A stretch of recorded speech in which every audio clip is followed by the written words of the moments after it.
Coming up on Avant, Technology Insights with Ken Presti. My customers are happier. They're able to go to the channel of choice.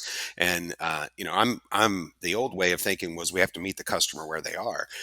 The new reality is we have to meet them where they're going. Contact Center as a Service, better known as CCaaS, is revolutionizing the way that companies and their customers communicate with one another. It's a major shift in technology, but it's also a sea change in how your team will need to be aligned, trained, and skilled. You'll need to be able to meet your customer in the mode of their choice, whether that be telephone, email, SMS messages, social media, or maybe even carrier pigeons. Okay, the carrier pigeon part I just made up, but the rest of it is real. Stay tuned. Welcome to Avant Technology Insights. I'm your host, Ken Presti, Research Vice President of Avant Research and Analytics. The link between solving business challenges and cutting-edge technologies has become tighter and more complex than ever before. In this podcast series from Avant Research and Analytics, we help enterprise decision makers sort through the business case, the value, the challenges, and ultimately the bottom line of technology adoption. So listen to us at your desktop, take us in the car, tune in from the commuter train, or download us at the gate. You'll find us on Apple, Spotify, and Google, as well as at www.goavant.net/podcast. My guest today grew up in the call center space, starting his career with a company that had one of the largest integrated call centers in the world. 12 years ago, he started an outsourced call center that was 100% cloud-based, long before the cloud was cool. His proven expertise in customer service and contact center operations has made him a highly sought advisor to companies in a variety of verticals with some of the most widely recognizable brands in the world. He's written numerous articles and white papers on management, customer service, and contact center topics. He's also a great interview, as you're about to find out. He's a founder and managing partner at Alamo Cloud Solutions of San Antonio, Texas. I want to welcome to the program Tim Montgomery. Tim, thank you very much for joining us today. Our subject is CCaaS, Contact Center as a Service. We've been talking a lot on this podcast about UCaaS in recent weeks, especially given the fact that Avant has just rolled out its UCaaS 612 report. CCaaS is coming up next, and this is actually part of that early discovery phase that we do. If you could, let's start at the basic level, teeing up how you would see the difference between UCaaS and CCaaS in this market. I think contact centers above 15 seats need to consider moving from a traditional CCaaS or into a traditional ACD CCaaS system. And as we see organizations migrate to the cloud, we're seeing a lot of them move their contact center to the cloud before they move their traditional voicemail and dial tone, their PBX systems.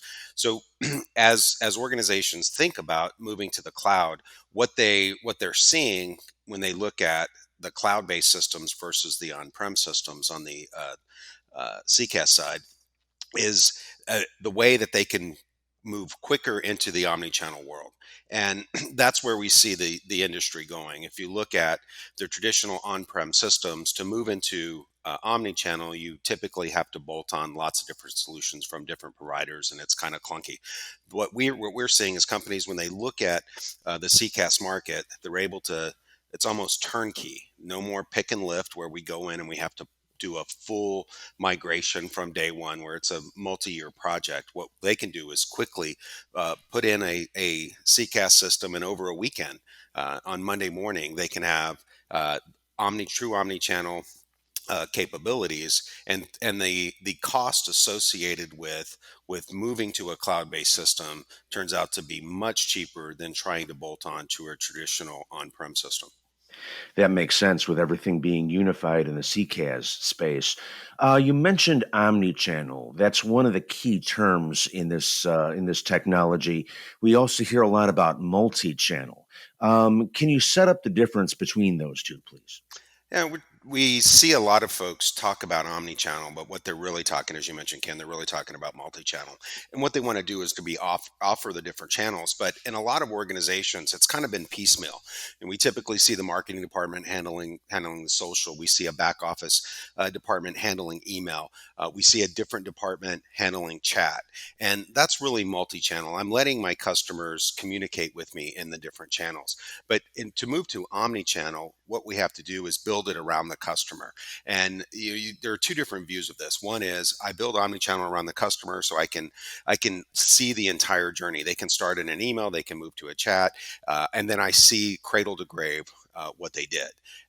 But we also see it built around the agent in the contact center. And when it's built around the agent in the contact center, they can be at their desk with a true omni-channel solution and interact, whether it's an email, whether it's a phone call, whether it's a chat session. All of those things can come into one platform. And what we get then is we're sending the work that has the greatest need to an agent that has the greatest ability to handle it. And when we're working with companies that want to migrate from traditional multi-channel into true omni-channel, we find that this helps them really change the way that they onboard and train agents.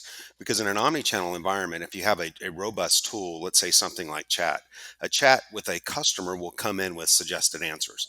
And then when you're responding, you pull the answers and then you send it back to a customer.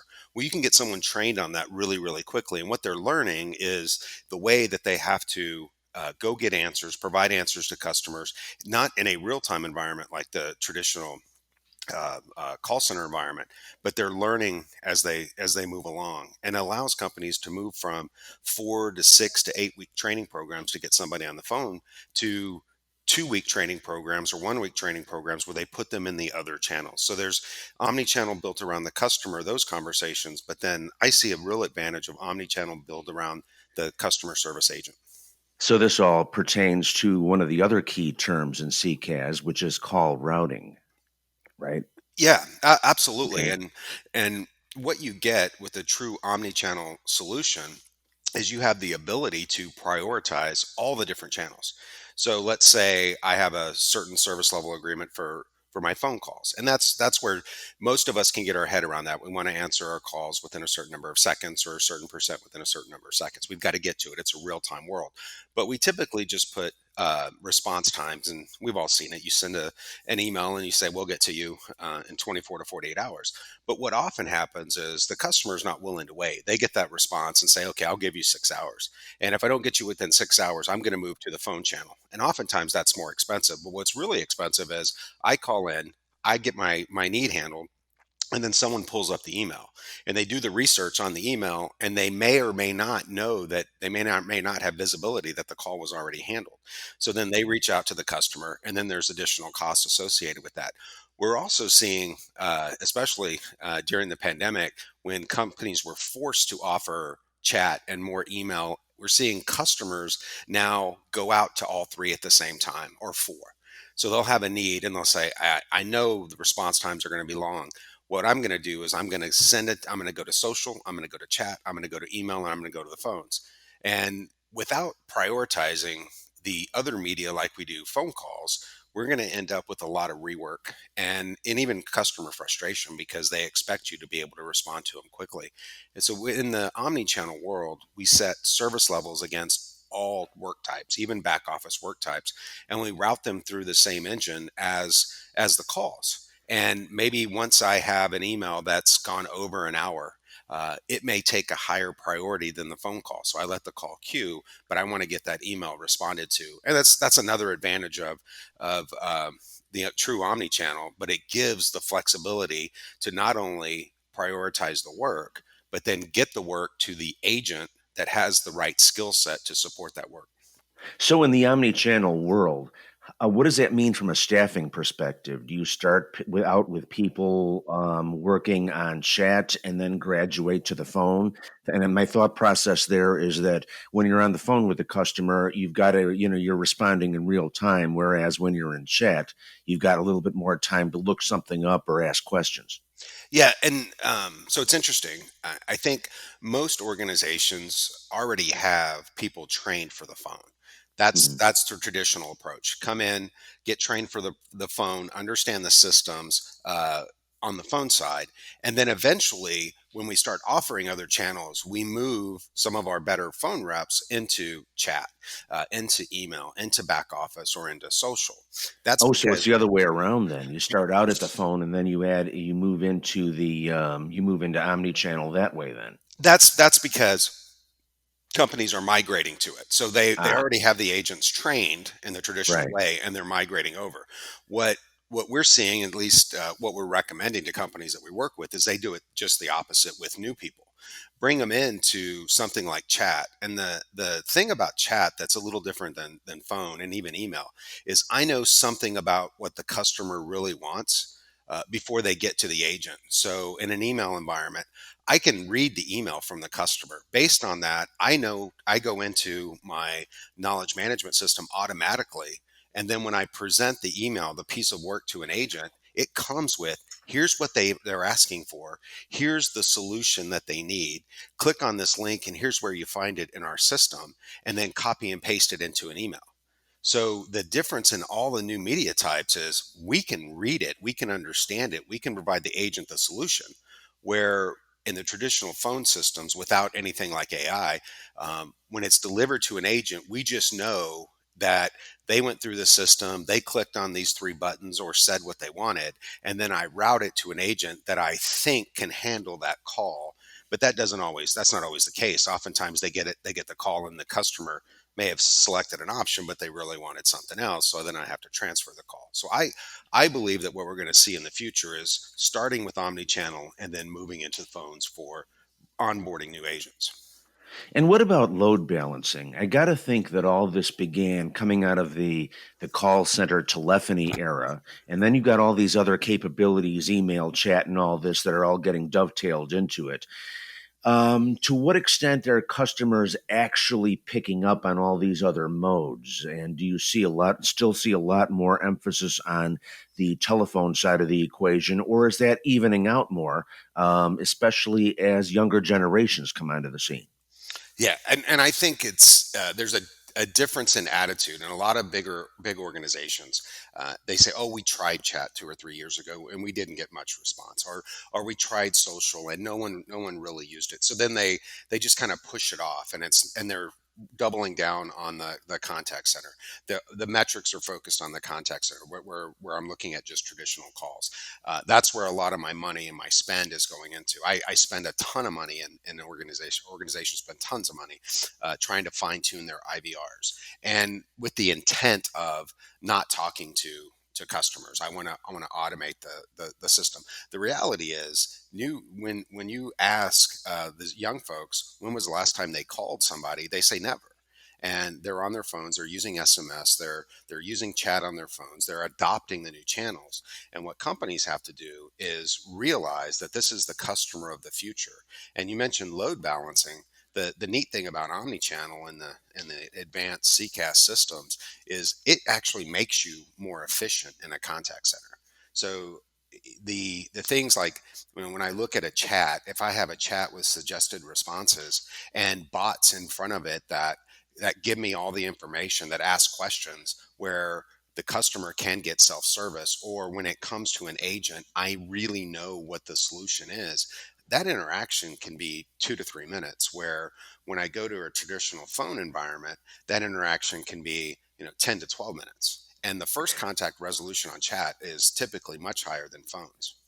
So that's an interesting metric right there. I like that. And that was actually where I was going to with my next question, which is if I'm an enterprise decision maker who's moving from a straight up contact center, call center into a contact center where you've got all these different types of features, how do I quantify the impact of that? Can I translate it into dollars and cents? And if so, where am I going to look to do that? Because I can see that if I'm trying to put together a budget for this kind of thing, that the people who are controlling the purse strings will say, hey, yeah, that's really cool. I like that, but I really don't want to pay for it because is it really going to put money into our pockets? Yeah, I think as I'm looking and working with customers at moving to cloud-based CCaaS omni-channel environment, the economics are pretty easy because you have in your traditional telephony platforms, you have maybe even when it's fully depreciated, you have legacy costs. So you have upgrades, annual upgrades, you have annual maintenance, you have switches you have to maintain, all of those things. You when you look at the true cost of that, and then apples to apples, look at a per seat per month utilization model, which is the cloud-based CCaaS systems. So those typically line up pretty well. And then you look at, okay, if I want to do omni-channel, I have to bolt this on. And if I want to do email and social, they're all different modules of the legacy systems that you have to buy. In a cloud-based CCaaS model, you get those out of the box. And in many cases, it's integrated for just dollars per month per agent. So that's part of the equation. You can really get down to where it's cost neutral or more efficient to add the other channels. And then you add in the efficiency that comes with the other channels, changes in my training, the way I bring people on, the way I service customers quickly.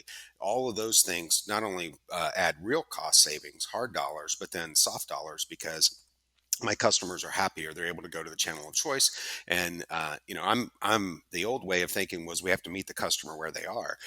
The new reality is we have to meet them where they're going, and who knows what the next media is. So we're in social now, but social can be 300 or 400 different ways to communicate. Maybe I'm on YouTube and I want to click through and talk to someone, not just click through and get the ad. What CCaaS systems of the future get you is the ability to quickly move into where the customer is going versus forcing them to do the old way where they call into a contact center. And with that in mind, I mean, it's a great value prop, as you described it. But whenever you mess with somebody's telephone system, they're any kind of a communication system, they tend to get a little bit reluctant, because if something goes wrong in the transition, then they've got a real serious problem on their hands, and one that they have to really justify upward in terms of making that decision in the first place. So, with that in mind, is there a way that they can roll this out incrementally, or perhaps do a series of POCs so that they can test out different options and make sure that they're getting the right thing and that it's working the way they thought it would? Absolutely, and we see that with a lot of organizations, and that's one of the advantages you hit on. And I talked about it earlier, where in the old world, if I was looking at replacing a legacy system, there would be a lot of project planning and team meetings and trying to figure out how I was going to take the old and make the new, and then I would spend a long time on the reprogramming of the system, whether it's the IVR, because I have one shot. So I have to replace everything when I do a pick and lift, and that can be a 1 or 2 year project. And oftentimes we see companies that are trying to do legacy to legacy. Well, the agents will have two phones on their desk for a while because, as you mentioned, we have to be able to switch back and forth quickly. In the CCAS world, in the new cloud based world, I can do a POC. I can do all the routing within the system. I can test it out. I can test my new IVR, and even in some cases, I can keep my old IVR. And where calls come in, and I've already done the routing, and I have the self service, I don't have to reprogram that right away. I can send it off a traditional IVR into a cloud based system and get all the advantages of routing that way. And the other cool thing about this is the day you plug it in, you have the latest and greatest, and then you're using open APIs to integrate with your system. So basically, you're not stuck on the old version. And I remember years ago, I was working with a company, an organization that had 30,000 agents in their contact center, and they hired us. We went in, we were talking about the future, and they started asking for new features and functionality, and they had a legacy system. And I said, well, you actually can do that on your platform. You can do this, you can do this, we can upgrade this, we can change the routing to this. And they said, no, we can't. And well, why can't you? So, well, we're on version 3, and what you're talking about is version 7. And we've done so much customization on version 3, we just can't get there. We can't undo what we did. In the CCAS world, it's easy. Open APIs are plugged in, and then when the organization that you're buying from upgrades their platform, you automatically get it, and nothing breaks. So it's much easier in the new world. Along those lines of features and functions, you can't swing your arm nowadays without running into an artificial intelligence story. Where does AI fit into all of this, and how much of this is real? How much of it is wishful thinking? And where do you see this going in the future? Well, I think there's an interesting definition, and there's a gentleman that's written a lot about AI, and his definition was, well, AI is something that you can do with something you can do with a computer today that's just automated. And you look at history, AI is facial recognition. It was AI before it became facial recognition. AI was Alexa before it became Alexa. That was considered AI. So eventually, what we're going to see AI do is just become new features and new functionality. When I talk to contact centers, I just did a seminar on the future of contact centers, and the very first slide was, you have to figure out how to be better than McDonald's in the contact center. And now at McDonald's, they're putting in AI where you come into the drive-through, it knows time of day, it knows weather, it knows your license plate, it knows what you ordered last time.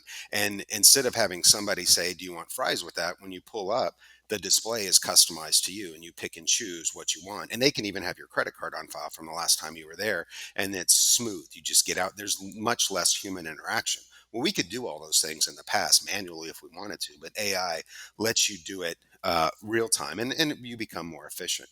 In the contact center, we're seeing AI. A lot of companies that have implemented it now, they're getting really smart front end solutions for their call center, and that's pretty cool. But it's really a more automated IVR. And that's where we're seeing them start with AI in the contact center.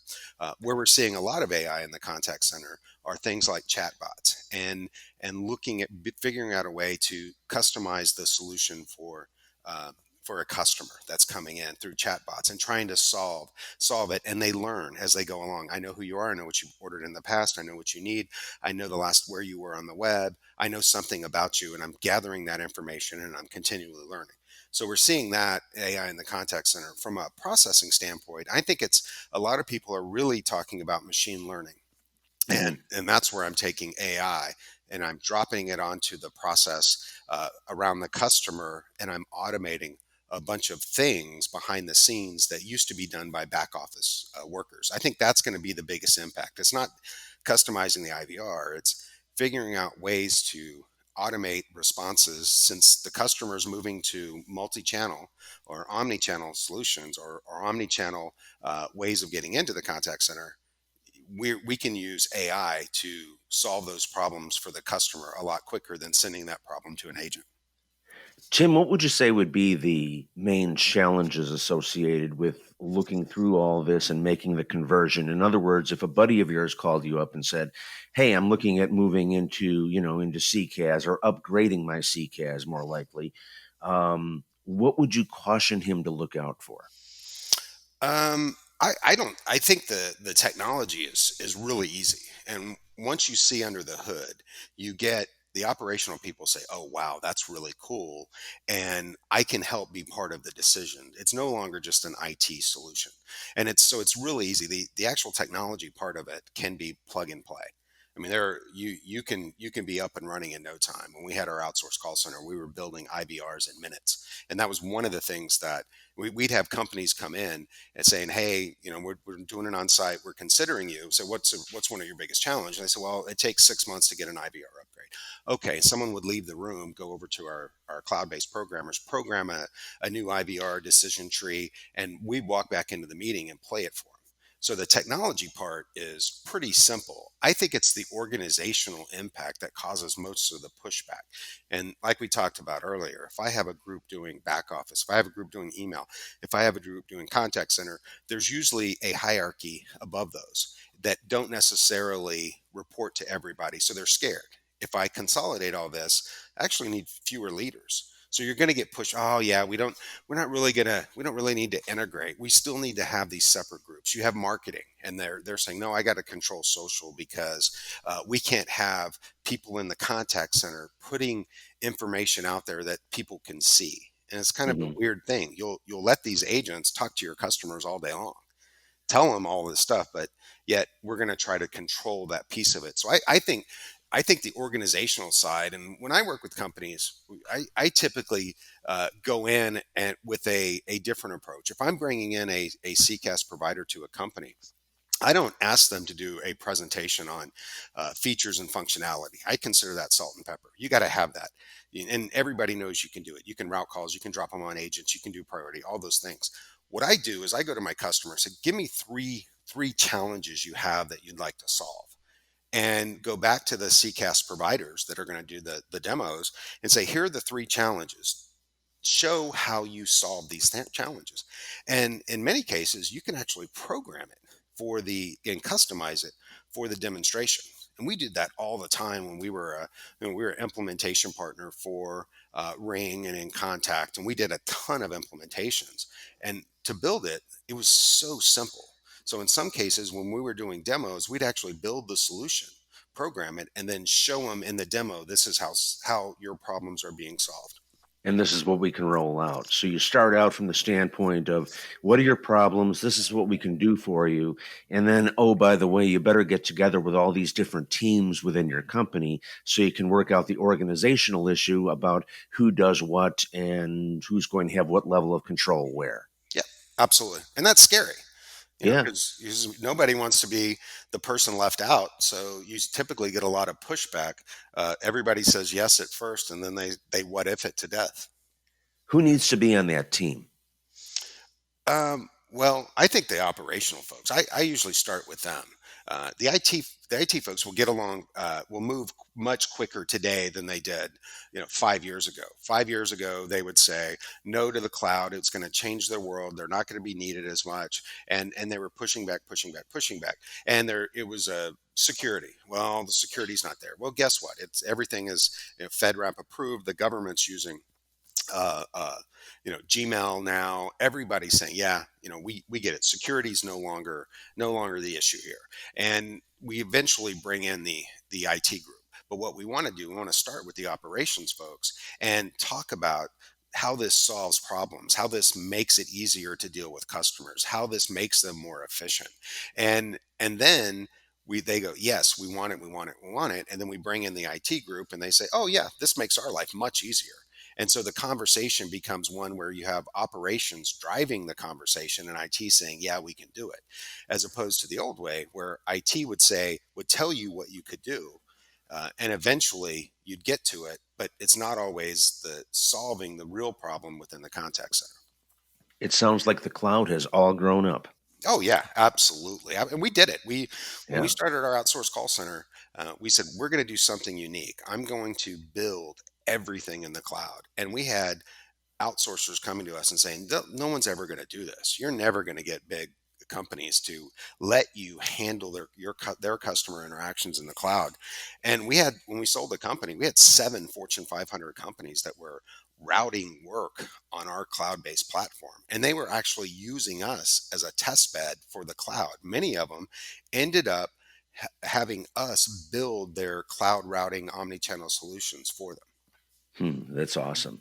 All right, Tim Montgomery of Alamo Cloud Solutions. Thank you very much for your time today. Great podcast, great feedback, lots of great action items for people who are looking at making some changes in the CCaaS space today. So thank you very much for being here. Thanks, Ken. Enjoyed it. You've been listening to Avant Technology Insights, featuring information and opinions on how key technologies can be leveraged to solve business problems. Avant Technology Insights is a service of Avant Communications, a platform for IT decision-making. All opinions expressed in this podcast are those of the guests and the host. For more information, please feel free to download our research reports and other resources at www.goavant.net. That's www.goavant.net. For Avant Research and Analytics, this is Ken Presti.